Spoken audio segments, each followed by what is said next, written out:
eu acho que é importante eu dizer o seguinte, que todos os cafés com a NER, a gente já está no café de número 152, eles, o café existe há 4 anos, né? E todos os cafés estão gravados e ficam no YouTube, tá? Tá bom. Então, independente de quem entra ou não, a gente deixa isso gravado lá, né? Tá bom. Então, assim, o Paulo Werneck, ele trabalhou na Folha de São Paulo, né? Trabalhou em editoras de livros, enfim, ele tem uma trajetória maravilhosa nessa área de publisher, né? E aí, assim, a 451, né, que ele criou, é uma entidade sem fins lucrativos que trabalha pela difusão do livro no Brasil. Foi fundada em 2017, ou seja, vocês já vão fazer 10 anos, né? Quer dizer que a feira do ano que vem vai estar comemorando 10 anos, hein? Acho que vai ser... Hoje você atua a partir de 3 projetos, né? Eu estava lendo sobre esses projetos, acho maravilhosos, né? A 451, né? Que tem a principal revista literária do país, né? Eu pego muita dica lá, tem muita coisa boa lá para se ler. A Feira do Livro, né, que você vai contar para a gente, né, sobre esse festival literário que é realizado em parceria com a Mária Produções, e a Tinta da China Brasil, o selo editorial da associação, né, você trabalha nesses três projetos sempre, né. Além desses projetos, você tem uma atuação de articulação política e ativismo em prol da leitura e da escrita na sociedade brasileira, por meio da entidade SP Livro, formada por pequenas e médias empresas da cadeia produtiva do livro, reivindicando políticas públicas para o setor e criando iniciativas para fomentar a venda de livros e o aumento do número de leitores no país. Isso, aumentar o número de leitores, interessa tanto para quem lê livro, quanto para ler jornal, quanto quem para ler revista, interessa para todo mundo. E a Associação 451 é financiada com a venda de assinaturas, revistas e livros, além de apoios e patrocínios de parceiros institucionais.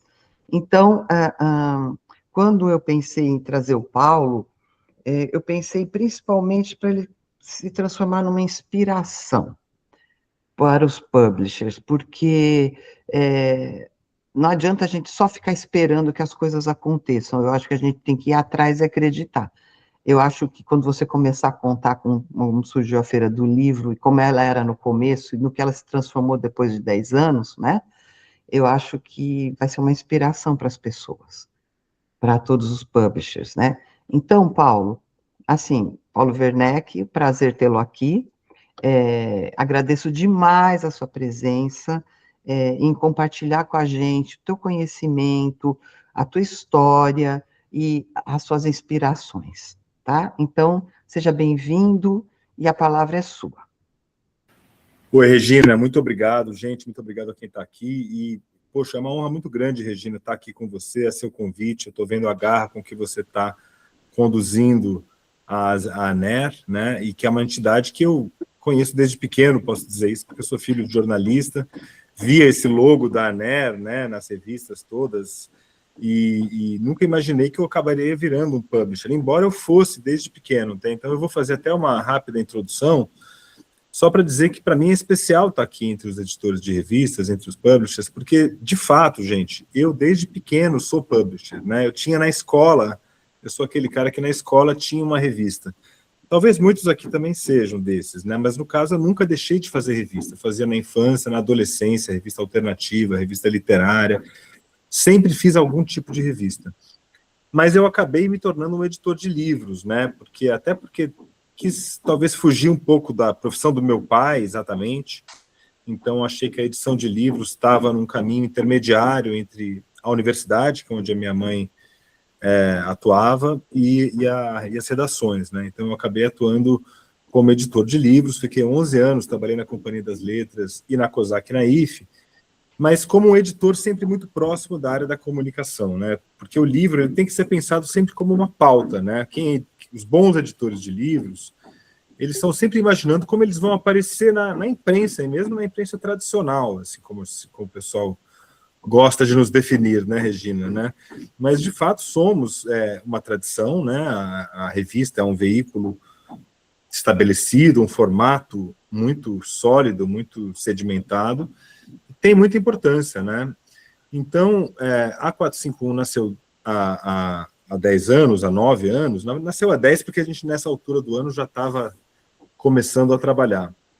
Dessa constatação de que o leitor que gosta de ler livros estava desassistido na imprensa, né? Eu tinha acabado de sair da Flip e da Folha de São Paulo, onde o espaço do livro estava se reduzindo muito, né? Assim, a gente via o número de livros divulgados em uma edição do jornal ia se reduzindo drasticamente, e, no entanto, as pessoas continuavam a ler livros, o livro continua a sair, né? As editoras publicam muito, é um mercado que tem uma superprodução, inclusive, e o leitor de livros, ao contrário de outros leitores, outros consumidores culturais, ele não deixou o hábito de leitura de livros. Não é igual o cara do cinema de rua, que parou de ir no cinema de rua, porque apareceu uma plataforma.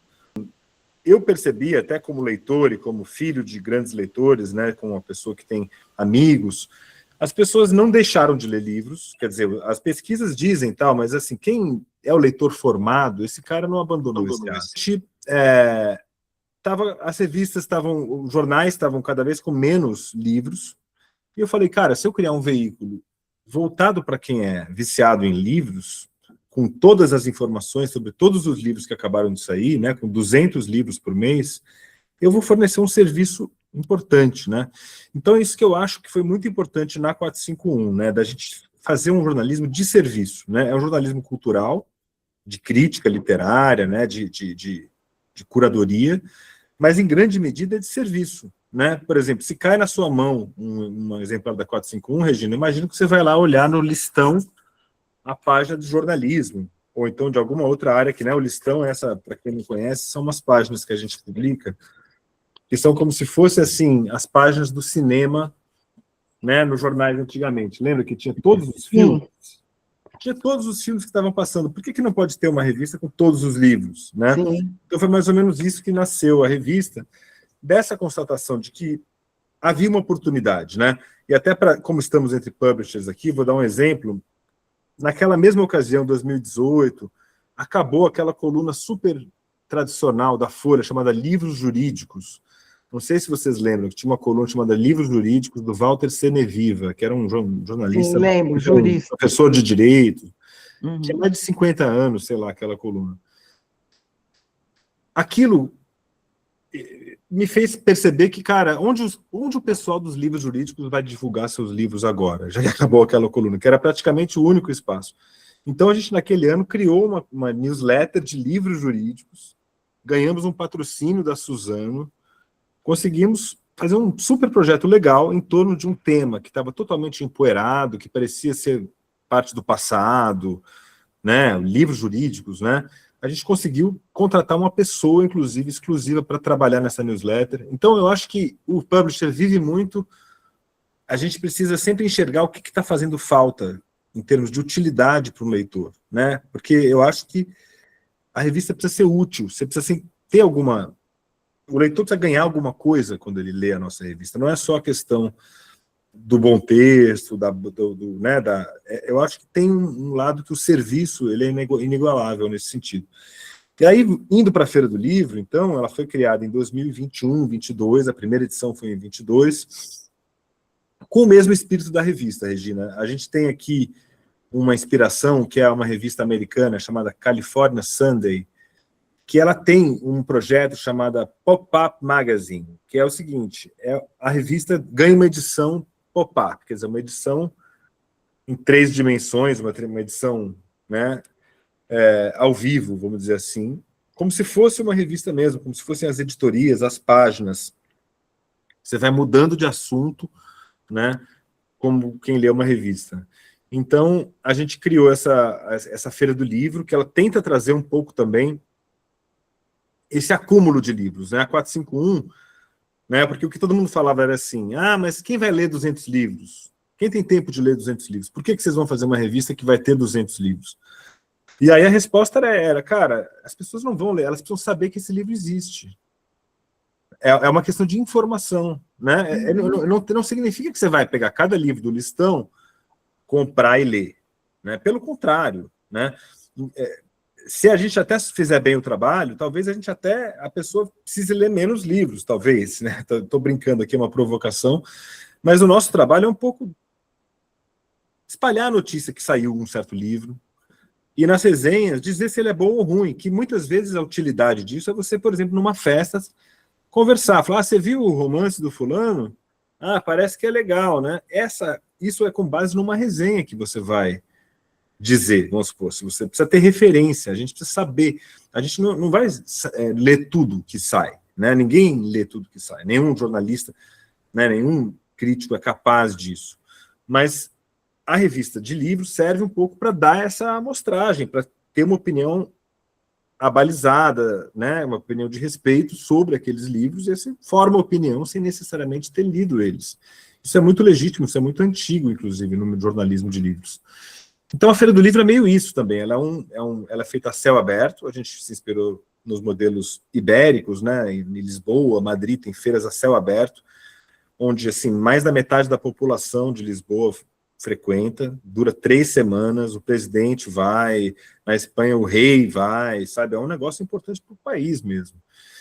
E que você tem todas as editoras juntas, né, que eu acho que é aquela sensação de prazer que nós, publishers, temos ao ver uma banca de revistas boa, né? Você não vai comprar todas as revistas, né, Regina, mas você dá um prazer. Não, você está com vontade de comprar todas. Mas dá um prazer ver que tem tantas, porque eu acho que a revista... E sentir o papel, e sentir a tinta, e ver a qualidade gráfica daquilo que foi feito. E as capas, né? Eu acho que Sim. a gente tem, assim, esse prazer que tem até um editor definiu como um desejo lúbrico por material impresso, né? A gente tem isso, você vai numa banca, o prazer de ver a quantidade de revistas diferentes que existem, né? É muito legal. E ainda quando você vai num país que tem muita revista, muito ainda, sei lá, na França, né? Até na Argentina. A própria Itália. Sim, é um parque de diversões, uma banca de jornal, né? Então é isso que a gente tentou fazer também na Feira do Livro, assim, um lugar em que o cara que lê livros seja um parque de diversões para ele tenha todas as editoras, todos os pontos de vista diferentes. Aí eu vou encerrar essa primeira fala dizendo isso, que assim, toda revista, né, Regina, é um ponto de vista sobre o mundo, né? Quando a gente resolve que vai existir uma revista, é porque não existe outra que substitua, certo? Você não vai fazer uma revista para redundar com outra, né? Não vou fazer a Piauí 2, não faz o menor sentido, vai fazer Então, eu acho que a editora de livro é a mesma coisa, por isso que é importante que existam muitas. Por isso que é importante que você tenha 170 editoras, como a gente tem lá na Feira do Livro. Começou com quantas, Paulo? Eu não tenho esse número na ponta da língua, eu não sei se a Nath, que está aqui da nossa equipe, poderia nos ajudar. Olha, começou com bastante, aí se quiser saber um pouco do começo, era aquela retomada pós-Covid, o setor cultural estava totalmente fechado ainda, as políticas culturais estavam totalmente bloqueadas, a Lei Rouanet, e como vocês sabem, né, o setor todo de jornalismo estava sendo perseguido, o da universidade, das artes, da literatura, todo mundo estava aquele clima pesado, né? Então, quando a gente resolveu fazer a feira, a gente foi muito bem recebido pelos editores. Eles abraçaram a ideia e perceberam que era uma coisa para todo mundo, para o mercado, para a cidade. Então foi um astral muito grande, assim, não teve um astral de evento privado, sabe? Que aí entrando na questão de eventos, né? Porque a gente ouve muito que as revistas têm que se salvar criando eventos, né? É uma fórmula, uma receita que a gente ouve aí nos treinamentos de jornalismo e tal. No nosso caso, eu acho que ele é um evento privado, porque ser sem fins lucrativos não significa que não seja privado. A gente é uma organização sem fins lucrativos privada com interesse público, mas ela é privada, mas ela é aberta, ela é de graça, não é caro participar, todo mundo foi convidado, que Editava Livre foi convidado a participar, não teve um clubinho, uma panelinha, não sei o quê, não foi cobrado percentual de vendas sobre as vendas dos expositores também, a gente não quer vampirizar os expositores, né? Então, foi uma adesão muito grande, e desde então tem sido, sabe? Aí a gente conseguiu fazer uma coisa, Regina, que eu acho que é muito parecida com o que você está fazendo, nesse sentido, você é muito inspiradora, né? Porque, assim, vamos dizer que essa classe média dos editores, a classe assim, que quer dizer, a gente não está aqui na ANER, já não tem mais o Vitor Tivita, né? Não é mais... Não, não tem o Vitor, não tem o Roberto, não tem o Roberto Marinho. Exato, nós somos aqui um pouco a classe média do jornalismo, né? Pessoas que, em geral, saíram de redações, que criaram veículos próprios, ou que, por alguma circunstância, acabaram dirigindo um veículo importante. Estamos aqui cavando com a mão, né, Regina? Todo mundo aqui, até se quiserem se apresentar no chat para eu saber que publishers que estão aqui, mas assim, todo mundo que eu vejo que não é da Abril e da Globo, hoje da Condé Nast e tal, é pessoal guerreiro que está igual, né, igual a todos nós aqui. E o editor de livros também é isso. Então eu acho que a gente conseguiu dar visibilidade para uma classe média dos editores, que não são nem aqueles muito experimentais, muito amadores, que não vivem disso, que são ainda não se profissionalizaram, e também não são esses grandes conglomerados, não são... Embora a gente tenha conglomerados lá, tem conglomerado, mas assim, o núcleo duro é de editor que, na verdade, está gastando o dinheiro para fazer a editora deles, né? Estão vendendo aí livros arduamente, né? Revista E do Sesc, uma revista também que tem um modelo sem fins lucrativos. Por isso que eu acho que... o Sesc é nosso associado também. O Sesc é fundamental, eu acho que ele mostra também um caminho institucional, embora seja tão singular que ninguém vai repetir o Sesc, né? Mas o fato de a gente criar no modelo sem fins lucrativos, eu acho que o Brasil tem um terceiro setor que é incrível, é muito rico o que acontece dentro do terceiro setor. E quando a gente faz as coisas com modelo de fins lucrativos, a vida é muito mais difícil se você trabalha com cultura. Né? Eu não estou afirmando que você não vai ter lucro nunca, tal, mas é muito difícil. Assim, quando você faz sem fins lucrativos, eu acho que você tem a adesão da sociedade, de empresas, de governos, do público, né, que sentem que o bem comum, né? Então, ser sem fins lucrativos não é só uma questão tributária, fiscal, quero pagar menos imposto e tal e coisa. É uma questão filosófica, né? E isso é muito legal, né?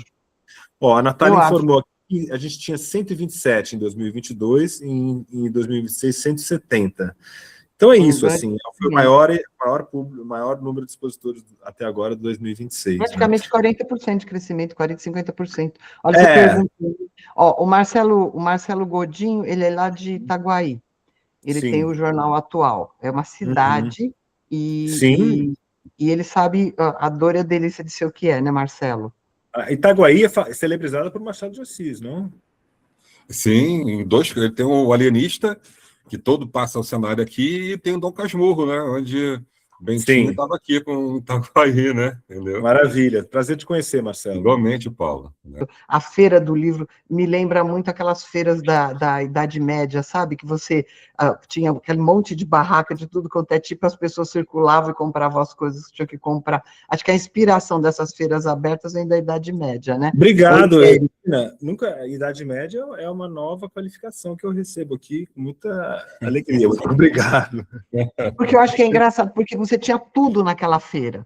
Você tinha tudo. Né?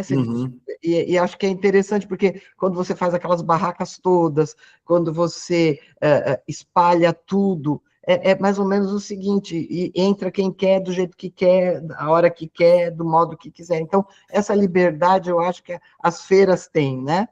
Eu acho que tem isso. O público percebe essa abertura, porque eu acho que assim, a gente vive num momento, gente, essa questão dos eventos, a gente pode discutir também, acabou de ter aqui em São Paulo aquele SP2B, não foi isso?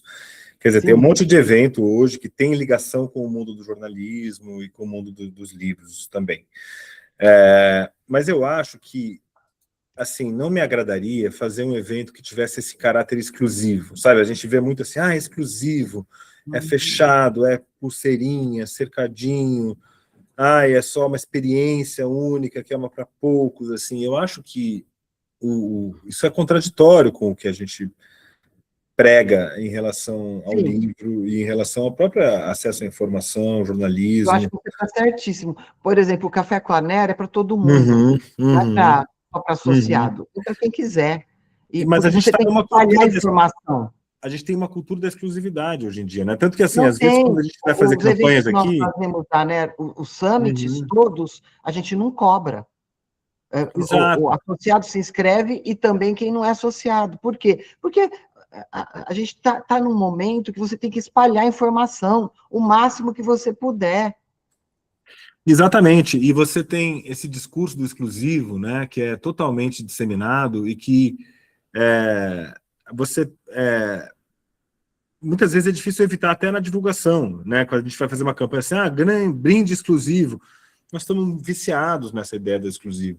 E eu acho que a gente conseguiu na Feira do Livro, aí foi uma coisa tem muito a ver com a arquitetura também, do Álvaro Razuc, que é o meu sócio nisso, que é uma empresa de arquitetura, de exposições e tal, foi de criar um ambiente convidativo, gostoso de estar. E no meio da rua em São Paulo é muito difícil fazer isso, né? Quem aqui é de São Paulo sabe que São Paulo é uma cidade hostil, não tem muito prazer em ficar na rua, né? Assim, tem a coisa da Avenida Paulista, dar uma volta no domingo, mas assim, é uma cidade que... E aí as pessoas, eu acho que a gente conseguiu produzir uma surpresa nas pessoas, de putz, tô no meio da rua aqui há horas, com um monte de livros, com um monte de atividades, com um monte de autores, tropeçando em autores, entrando sem querer, porque eu acho que a gratuidade também tem uma coisa legal, que é o seguinte, você cai sem querer num debate, né? Se a coisa é cobrada e custa caro, a pessoa tem que se programar para querer assistir, certo? Você só vai naquilo que você escolheu. Se você vai num evento gratuito, que tem 1000 debates ao mesmo tempo, você, sem querer, acaba assistindo um debate maravilhoso, uma coisa que você nunca veria por iniciativa própria. Então, eu acho que a feira tem, assim como o jornalismo tem, a revista tem, né, esse cavalo de Troia, né? Você vende um assunto na capa e entrega outro lá dentro, né? Você entrega o da capa também, mas você dá uma outra coisa que a pessoa não compraria se fosse a capa, aquele assunto. Acho que é esse que é o brinde, né? O brinde é cultural, não é um brinde físico, é um brinde cultural. Exato. Então, eu acho que tem essa manha do editor. Nesse sentido, eu tento organizar a Feira do Livro como uma revista mesmo, né, na qual você vai mudando de assunto. Eu acho que, se não for assim, se você fizesse assim, vamos fazer só com um tema fixo a cada edição, e aí todas as mesas são sobre aquele tema, né? Isso vira um seminário, vira um congresso acadêmico, né? A gente quer mudar de assunto, quer falar de coisas variadas, como uma revista é variada, né? Uma revista, ela está te surpreendendo a cada virada de página, né? Que mais, gente? Eu estou aqui à disposição de vocês, não sei se vocês querem, posso sair falando então, durante Paulo, horas. E aí, me fala uma coisa, como é que você... tudo bem, vocês começaram pós-Covid, essa necessidade de alguma forma, sair desse isolamento. Aonde é que a Feira do Livro quer chegar? Olha, eu acho que, vamos dizer, analogamente aqui ao jornalismo, né, a gente quer chegar nesse lugar de um bem público, né? Eu acho que o jornalismo, onde é que a gente quer chegar como publishers, né? Onde é que a ANER quer chegar? Eu também poderia te devolver essa pergunta meio retoricamente. Mas nós estamos defendendo um espaço público de diálogo, de jornalismo, de conversa, de informação, de boa leitura e boa escrita, né?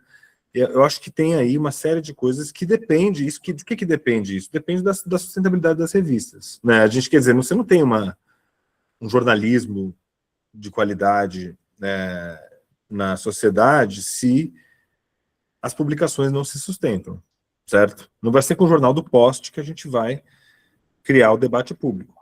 Então, a sustentação das empresas é importante, nesse sentido, das editoras também é importante, e por isso pode até parecer curioso, porque é um meio tão dominado por... As editoras são, em geral, progressistas, de esquerda, mas é um evento super da iniciativa privada, né? A editora são empresas, a gente quer que elas prosperem, né? Então, assim, o nosso objetivo é deixar um legado para São Paulo, que São Paulo seja a sede de um dos maiores festivais literários do mundo, né? Quando eu penso a Feira de Lisboa, ela tem quase 100 anos. A Feira de Madrid, se não me engano, tem mais de 100 anos. É uma coisa que superou a biografia dos criadores dela, certo? É muito maior do que eles. Então, a gente gostaria que tivesse, que durasse, que a Feira do Livro ficasse para São Paulo, e que, sei lá, as crianças que vão hoje lá tenham essa memória afetiva igual dos gaúchos. Eu não sei se tem gaúcho aqui, mas quando você fala que tem Feira do Livro aqui... Em Porto Alegre... Quem é de Porto Alegre, brilha os olhos, eu não preciso nem explicar. Não, brilha e fala, a melhor feira do Brasil é de Porto Alegre, né? E é um exemplo, é uma inspiradora também para nós, uma feira de rua, que também que é para focada nas... Não é Roda Alfândega lá? Exatamente, ali no centro, ocupa várias áreas do centro e põe o foco nas editoras, quer dizer, nos projetos editoriais, né? Porque às vezes a gente vê eventos que focam muito no autor, né? Não fala, editor é um projeto editorial, vamos pôr luz sobre ele, é muito interessante isso. Eu vou falar um pouquinho sobre isso, mas eu vou passar para o Demetrios antes, mas eu queria falar um pouquinho sobre os projetos editoriais, sobre as variedades que existem. Assim, Paulo. Não, sim, fala, ó, Demetrios. O Demetrios tem uma pergunta, e a Adriana, que é a diretora da revista E do SESC, ela quer saber de você, que você fale um pouco da operação da 451, quantas pessoas compõem a equipe, como nascem as pautas, com que antecedência uma edição começa a ser produzida, se você pode compartilhar esse processo. É uma coisa, e o Demetrios pergunta. Vou responder primeiro a Adriana, então, já passo para o Demetrios. Pode passar, responder a Adriana. Então, Adriana, eu só respondo se você me responder também sobre a revista do SESC. Estou brincando, mas é que hoje eu acho que esse fluxo editorial é uma das coisas mais importantes, né, nas revistas. Eu acho que a gente... uma das coisas que eu tento muito fazer, gente, na revista é assim... Porque tem muita... Às vezes eu participo às vezes, de uns eventos, o pessoal falou assim, mas por que vocês não fazem que nem os influencers e vendem posts, vendem publi, né? Eu falei, porque eu sou revista, eu sou jornalista, eu não sou de influencer, né? Então, eu acho que, assim, e parte da nossa identidade como jornalistas, como publishers, está no processo editorial, né? No rigor jornalístico, né? Então, primeiro, separação de igreja e Estado, precisa ter. A revista tem atuação comercial, mas o jornalismo é independente da área comercial. Segundo, o rigor de apurar, de editar. Nós temos um processo de edição que é muito louco. Se você quiser ir conhecer, Adriana, te convido aí na redação, quem mais também, a gente pode organizar uma visita. Mas, por exemplo, a gente tem o site, né, e a edição impressa, tem várias plataformas. Mas até os textos que a gente publica no site, a gente edita numa lauda, que a gente chama de lauda digital, que é a página da edição impressa. Por quê? Em colunas. Por quê? Porque eu quero que o texto tenha uma limitação de tamanho. Porque você fala assim, mas... Pô, digital você pode fazer qualquer tamanho. Isso é um mal para o jornalismo, porque o texto que fica muito gordo, muito extenso. Então, quando você obriga o texto a caber numa página, você obriga o cara a cortar aquele texto no tamanho exato. E aí, cortando viúva, mesmo na old school mesmo, cortando viúva, tirando, fazendo intertítulo, fazendo o olho da página, aquela coisa, isso melhora o texto absurdamente. O meu pai, que é editor sênior da revista, ele chama de teoria Vênus de Milo, né, que é cortado fica melhor. Então a gente fala assim, olha, mesmo que o texto vai sair só no digital, e também tem aquele velho problema hoje, porque assim, se você publica um texto no digital, né, porque todo mundo hoje tem o digital first, né, então já respondendo você, a gente tenta publicar primeiro no digital e depois no papel. Se você publica uma coisa no digital e depois tem que reeditar aquilo para publicar no papel, você tem que editar 2 vezes o mesmo texto. E você gera versões diferentes do mesmo texto também, porque a primeira edição nunca vai coincidir com a segunda. Então a gente também se obriga a editar como se fosse para o papel, para que, se eventualmente ela entre no papel, e entra, a gente não tenha que fazer um cotejo, fazer uma terceira edição daquele mesmo texto, né? A equipe, eu não saberia te dizer, mas assim, eu acho que, vendo as redações hoje, eu acho que é um luxo a quantidade de gente que a gente tem, viu? Assim, temos eu como diretor de redação, aí tem o meu pai, Humberto Werneck, como editor sênior, que é um cargo um pouco mais simbólico, ele pela história dele no jornalismo cultural, ele não tem uma atuação muito direta, não. Aí tem a Bia Mui-Laerte, que é maravilhosa, ela é uma editora incrível, assim, até sugiro que convidem ela, porque ela que toca ali o barco, a gente é muito organizado. Isso é uma coisa assim, tem planilha de pauta com 200 mil colunas, que até o financeiro usa, então uma planilha de pauta é usada por todos os departamentos, né, até o pagamento, então, porque senão você perde o fio, né, do que saiu, o que foi publicado, qual mês, qual foi a coisa. Aí você tem 3 editores, né, que é o Maria Reis, a Yara Biderman e o Vitor Pamplona, são editores. E você tem editores assistentes, que é a Jaqueline, Gabriela, Maria Eduarda e Maria Luísa. Então, são 4, né? Aí você tem vários revisores. Então, por exemplo, o Eugênio Butti falou para mim outro dia, ele publicou um texto, ele falou, cara, acho que vocês são a revista com o processo de revisão mais rigoroso que eu já trabalhei ultimamente. Acho que a Piauí faz também um negócio bem rigoroso de checagem e tal, mas, de fato, a gente... Porque como é revista dos livros, e nós somos os nossos leitores são intelectuais, são professores e tal, eu acho que, assim, errar todo mundo erra, né? Mas não dá para a gente avacalhar, não dá para a gente ficar assim, ai, nossa, erro de revisão em edição impressa, inclusive, que é uma coisa mais de luxo, né, vamos dizer, não gostaria que fosse, mas... Então, a estrutura é mais ou menos essa, temos 4 editores assistentes, 3 editores, uma editora executiva, um grupo de 3 revisores, e aí muitos colaboradores, né? Na verdade, a gente é uma revista muito focada em colaboradores externos. Então, por exemplo, tem jornais da mesma época que nasceu, o Nexo, por exemplo, nasceu na mesma época que a gente. Ele tem um foco total em redação. A redação produzia tudo.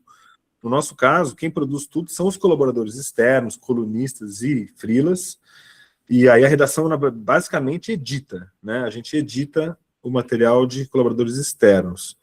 Aí como nascem as pautas? Acho que é um pouco como em todas as publicações, né? Acho que tem um pouco do nosso faro. A gente tenta seguir o mercado, né? Assim, o que está saindo no mercado de livros? Qual é um pouco tentar ser quente nesse sentido, né? Acho também que tem sempre aquele desvio da pauta que é super necessário, né? Você tem que publicar, ao mesmo tempo você tem a obrigação de dar, por exemplo, o livro da Carla Madeira, é bom ou ruim? O leitor quer saber.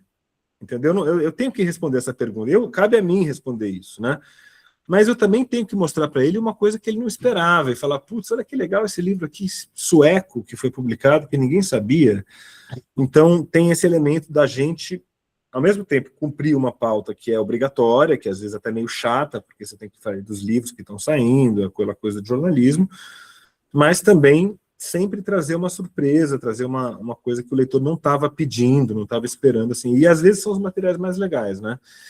E aí, só por último, a gente fez um projeto, a gente acentuou muito esse lado de serviço na revista, no site, principalmente, com o novo site que a gente fez, do qual o Demetrios aqui até faz parte da equipe que desenvolveu, e é um site maravilhoso. A gente ganhou uma ferramenta nova de eventos, uma agenda de eventos do Brasil inteiro, chamada Agenda 451, tem um guia de editoras, um guia de livrarias, né? A gente quis meio que ancorar a revista no mundo dos livros, a gente quis falar assim, olha, não é para ter dúvida que aqui é a revista dos livros, que aqui que falou de livro é aqui, né?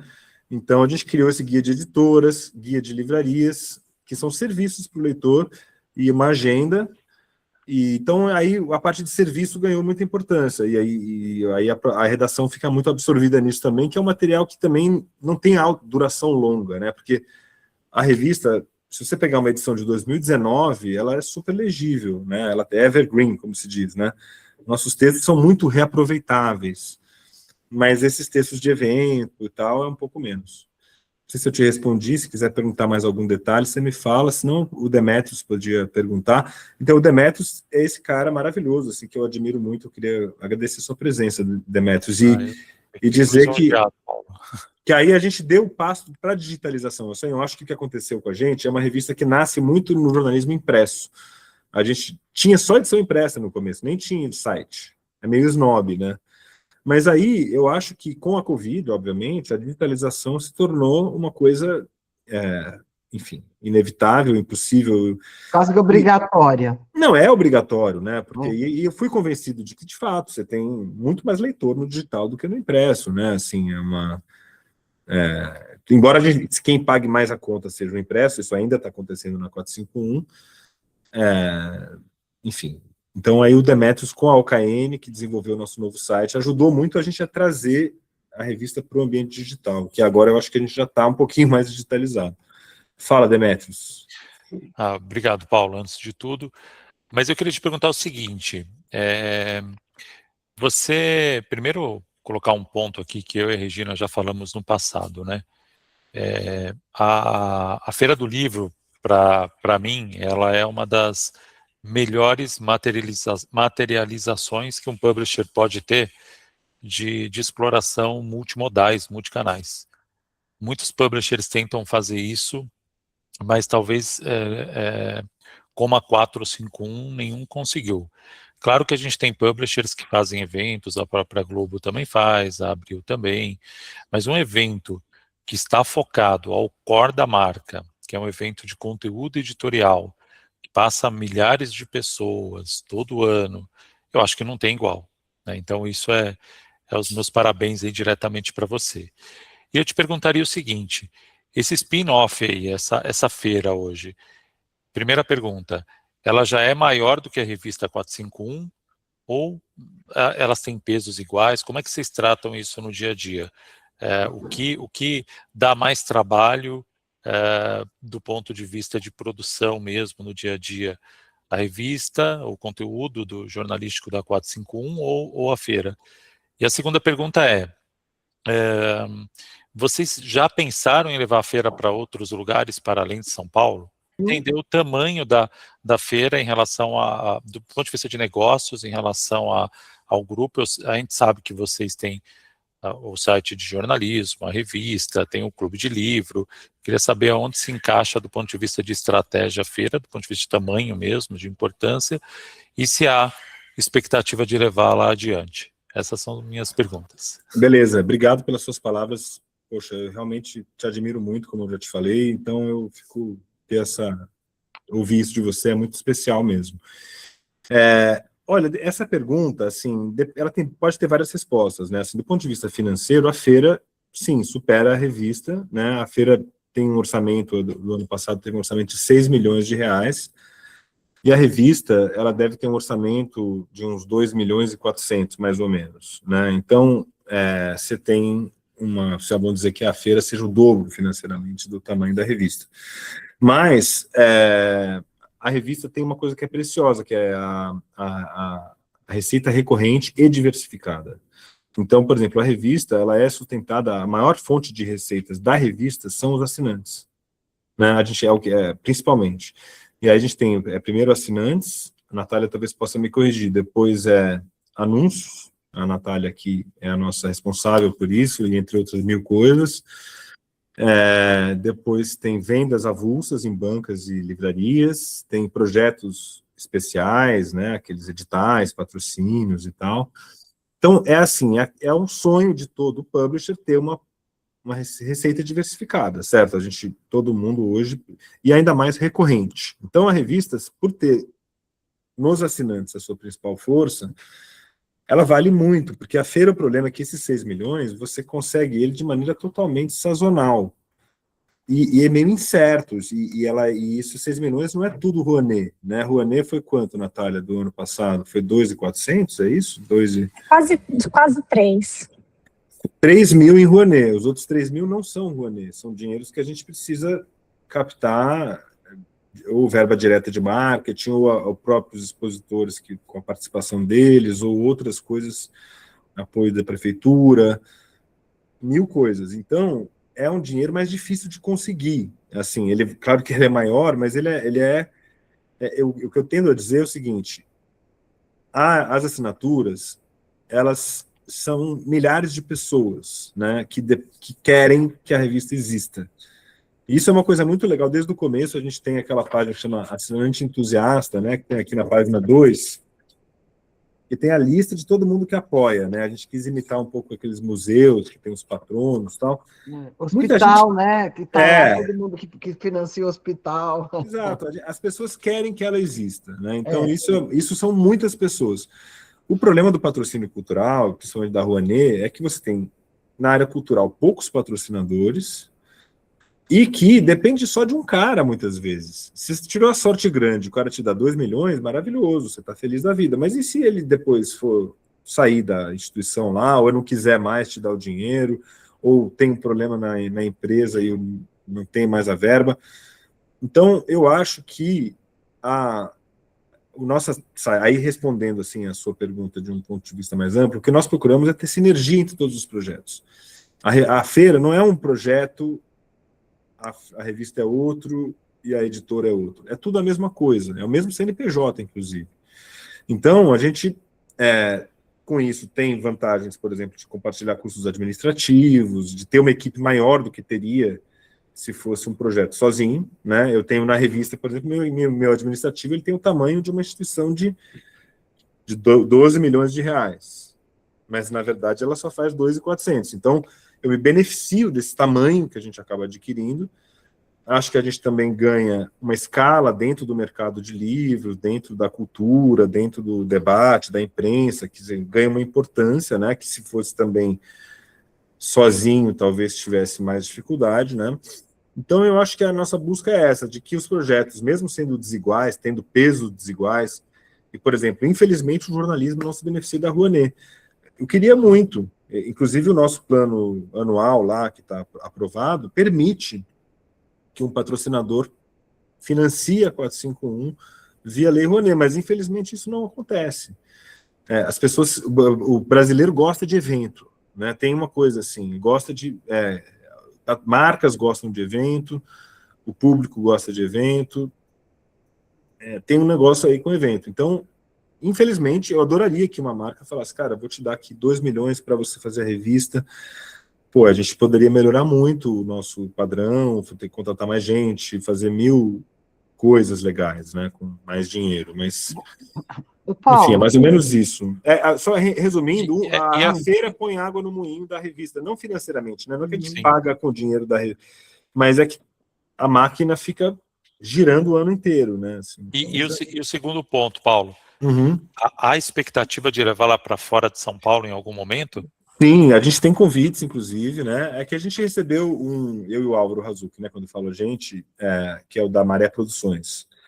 Mas, assim, a gente recebeu um conselho valioso da Fernanda Feitosa, da SP Arte, né? Que ela falou, olha, cuida da praça ali, cuida do seu núcleo ali inicial e depois expande, né? Porque eu acho que, assim, é muito desafiador, gente, fazer no meio da rua, você tem que ter alvará de um monte de órgãos públicos, você tem que negociar com outras pessoas que usam a praça, que legitimamente têm direito de usar, que vai desde o feirante até o cara que faz Cooper. Uhum. Você tem que negociar com a CET, não tem água lá, então você tem que ter caminhão-pipa, banheiro, cozinha da praça de alimentação, quer dizer, é um caos, né? Então, eu acho que nos últimos 2 anos a gente conseguiu, vamos dizer, acertar muito na experiência de modo geral, né? Assim, temos cada vez menos problemas, cada vez menos pontos cegos, cada vez menos e teve, eu acho, a cidade abraçou o evento, né? Assim, o feedback é extremamente positivo por parte do público, né? Por parte da imprensa também, né? A gente tem uma cobertura super generosa. Então, eu acho que ele aconteceu nesse sentido em São Paulo. Aí eu acho que talvez a gente esteja pronto para ir. No Rio, a gente tem um convite, que é um lugar maravilhoso para fazer lá. E volta e meia aparece para fazer em outros lugares. Eu acho que isso aconteceu muito. A Flip ajudou, né, gente, a mostrar para qualquer cidade brasileira que você pode ter um festival na sua cidade. E isso traz um sentido cultural para o patrimônio histórico, que em geral é um problema. O patrimônio histórico, em geral, é uma despesa, né, nas cidades, né? E quando você fala, não, isso aqui gera um turismo qualificado, né? Só para concluir, a Flip foi criada para ajudar o comércio de Paraty durante a baixa temporada, que era junho e julho, que ficava vazia a cidade. Hoje, o turismo de junho e julho já é mais qualificado e dá mais dinheiro para a cidade do que o do Réveillon e Natal, que era o do verão. Hoje, o dono de pousada lá, restaurante, prefere o pessoal da Flip, que gasta mais, que tem, né, e não vai passar só um dia ou 2. Então, a gente qualifica as cidades, né, e isso é muito legal. O que mais, gente?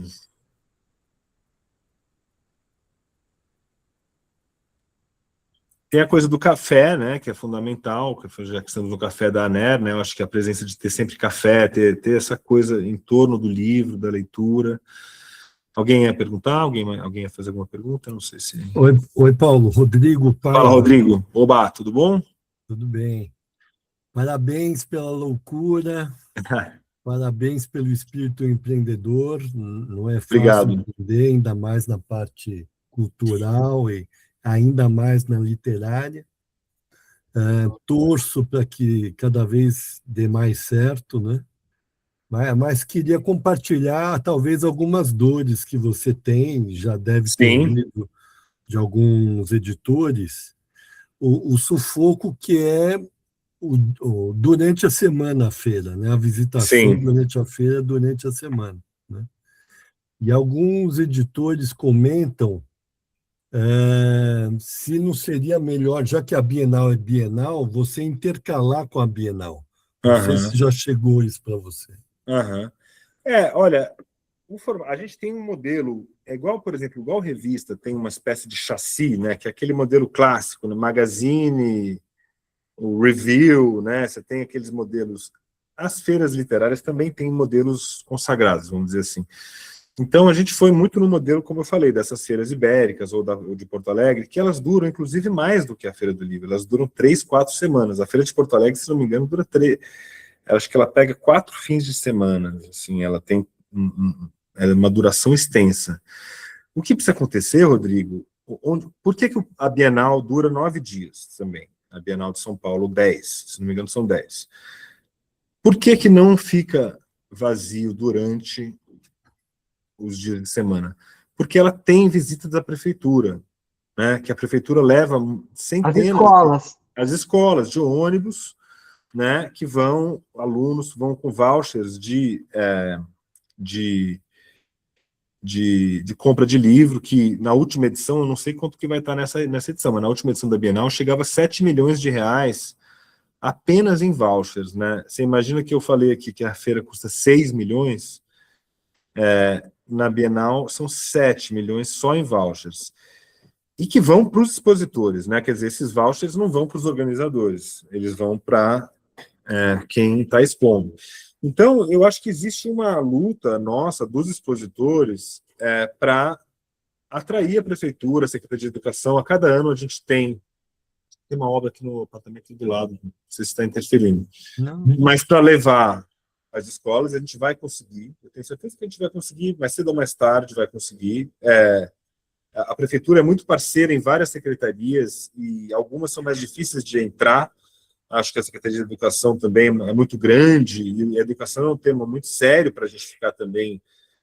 Não é uma coisa que, naturalmente, o primeiro que chegar consegue mudar ali o esquema, mas nós acreditamos que a feira tem um valor cultural para a cidade, a prefeitura é patrocinadora e vai comparecer, né? Enquanto isso não acontece, o que a gente está fazendo, Rodrigo? Primeiro que ela pega 3 dias úteis, né? Porque tem o feriado de Corpus Christi. Nesse sentido, foi fundamental entrar para o calendário oficial da cidade. A gente garante que tem aqueles 5 dias livres ali para o paulistano ficar de bobeira, né? Sim. E a gente está agora com esse projeto da SP Livro, que a Regina falou, que é uma coisa muito legal. Eu não sei se eu tenho tempo de explicar aqui, que é um negócio meio complexo, mas é um programa da Secretaria de Desenvolvimento Econômico do governo estadual, chamado Cadeias Produtivas Locais, que elas pegam exatamente uma cadeia produtiva num determinado território.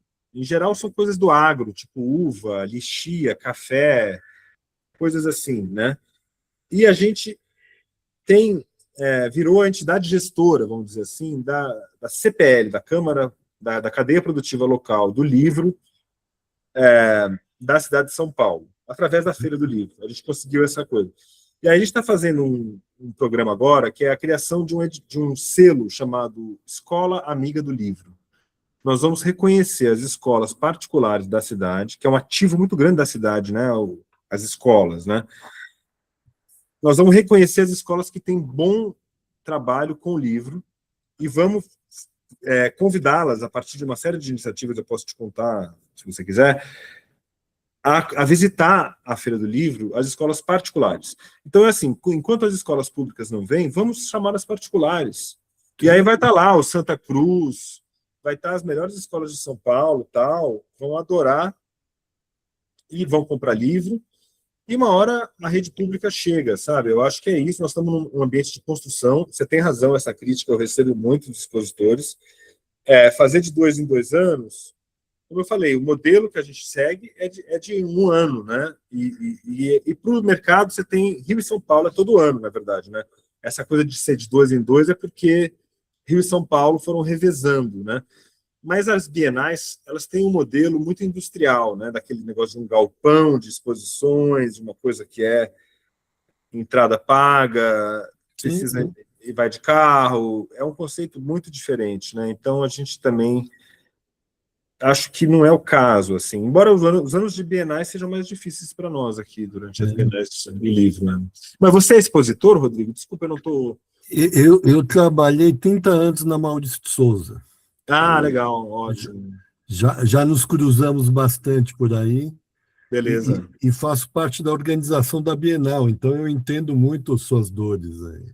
Ah, então, e a Bienal é muito inspiradora, é um grande projeto, né? Eu acho que é uma coisa que a gente tem muita admiração, mas é um conceito diferente do nosso, eu acho que a gente tem que conviver e, para mim, assim, também tem essa coisa, como a Associação Sem Fins Lucrativos, cujo objeto é a difusão do livro no Brasil, a cada nova feira que aparece eu só tenho que comemorar. Seria contraditório eu falar assim, ai, mais uma feira, meu Deus, para minha concorrente. Não é. Se a gente tiver a cada fim de semana uma feira diferente em São Paulo, cara, o Brasil mudou. Vai ter gente para ir. Então... Você viu em Paraty, você viu, tem todo mundo de tudo quanto é lugar lá. Então, sobra público. Isso é uma coisa que eu acho que a gente tinha que entender. E, aliás, respondendo ao Demetrios, né, em termos de público, por exemplo, a Feira do Livro teve 93 mil visitantes. Né? A revista, todo mês, alcança um público que chega talvez ao dobro disso. Né? Se eu pegar meu público no impresso, no site, podcast, YouTube, não sei o quê, eu tenho vários... Né? Eu não sei quanto que se sobrepõe, né? Eu não sei o cara que ouve podcast, se ele frequenta o site ou não. Então, assim, todo mês eu alcanço um público maior do que o da Feira do Livro. Então, a revista é maior que a Feira do Livro em público, talvez, né? Assim, essas coisas são interessantes, mas elas são relativas. O que é maior, a Feira do Livro e a Feira do Livro? Esse número é auditado, tá? A gente usa lá um sistema de contagem de público super com inteligência artificial e tal. Mas é interessante pensar o que é maior, o que é menor, o que lastreia o quê, né? A revista que segura a feira segura a revista. É interessante pensar nisso, né? Se bem que eu acho que cada um tem vida própria, viu? Acaba tendo vida própria, não adianta. Agora, o interessante que eu acho que tem lá na tua feira é que, por exemplo, você tem aquelas cadeiras, né, que as pessoas sentam para poder ler. Eu espalhava mais cadeiras, sabe? Tipo, pracinhas dentro da feira. Mas nós estamos tentando fazer isso, Regina. Boa ideia, obrigado. Só vai reforçar uma coisa que a gente já tem, por exemplo, que a gente quer acabar com os pontos cegos, né?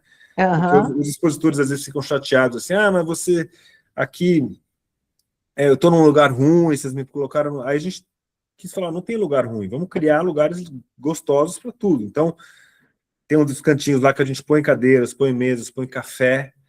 E vai realmente ativa aquele pedaço. Você pode ter o cantinho da Lígia Fagundes Telles, o cantinho do Drummond, o cantinho do Itamar, o cantinho da Socorro Racioli. Você pode espalhar esses cantinhos. Exato.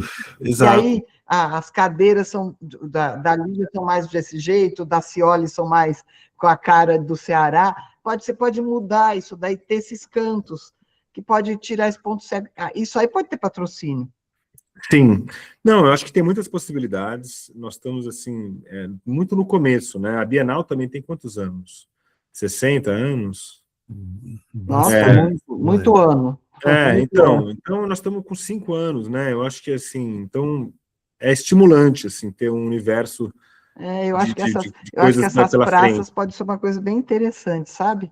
A pessoa compra o livro, senta, lê, vai lá, puxa vida, vou comprar um outro, e não sei, você dá tempo para a pessoa ficar mais até, né? Anotada a ideia aqui. O clima é super bom, Paula. Você se sente na Benedito Calixto ali. Exatamente. Você vê que é um clima familiar, os pais levam os filhos pela primeira vez numa feira de livros, é bem legal. E é uma memória que fica, né, gente? Vocês devem lembrar da primeira vez que vocês foram numa feira de livro. Eu lembro, quando eu frequentava a Bienal de São Paulo, É inesquecível isso. Você tem uma coisa que eu acho que é interessante, é o a céu aberto, tá? Porque as pessoas no final de semana, vamos para o shopping, se enfia lá. Eu moro aqui na Granja Viana, e aqui tem um shopping fechado e um shopping aberto. Shopping aberto é uma festa. Sim. É uma festa, porque tem barraquinha disso, barraquinha daquilo, tem show de música, tem não sei o que, papá. Todo mundo vai, todo mundo adora, sabe? E não tem lugar para estacionar carro. Então, assim. E vai cachorro, vai gente de bicicleta. Isso. Você está protegido, aquilo que você disse, de não estar na rua, estando na rua, você está protegido, você está a céu aberto, você tem sol, sabe? Então, você tem uma dinâmica que é de capital misturado com o interior, sabe? Que eu acho que isso é legal. E São Paulo não tem essas coisas, né, gente? Nem mesmo os parques, acho que, assim, são pequenas ilhas, né? Parque Augusta, Ibirapuera e tal, mas, assim, a cidade é hostil, né? A gente raramente opta por ficar no meio da rua por algumas horas, né? Ao contrário do Rio de Janeiro, por exemplo. No Rio, a cidade... É hostil, é verdade. Você tem o céu aberto. Eu queria, talvez, mostrar para vocês esse material que a gente fez lá com o pessoal da OKN, que é o bagagem. Vou mostrar rapidinho aqui, tá? Porque a gente fez, até para mostrar um pouco que é um projeto só, quer dizer, revista e feira são a mesma coisa, né? O site da feira é hospedado dentro do site da revista. Então, eu estou mostrando para vocês aqui. Bom, então, aqui é o nosso site da 451, que tem essa cor amarelinha, que foi recentemente também, a Piauí também seguiu essa tendência, que traz muita coisa do livro, né? Do papel, o papel de impressão de livro. E aqui tem esse ambiente aqui que a gente criou, chamado a Feira do Livro. Então, aqui você tem uma programação, você tem uma ferramenta com a programação aqui, cobertura, assim, incrível, custa caro, tá vendo? Não sei se vocês estão conseguindo ver aí.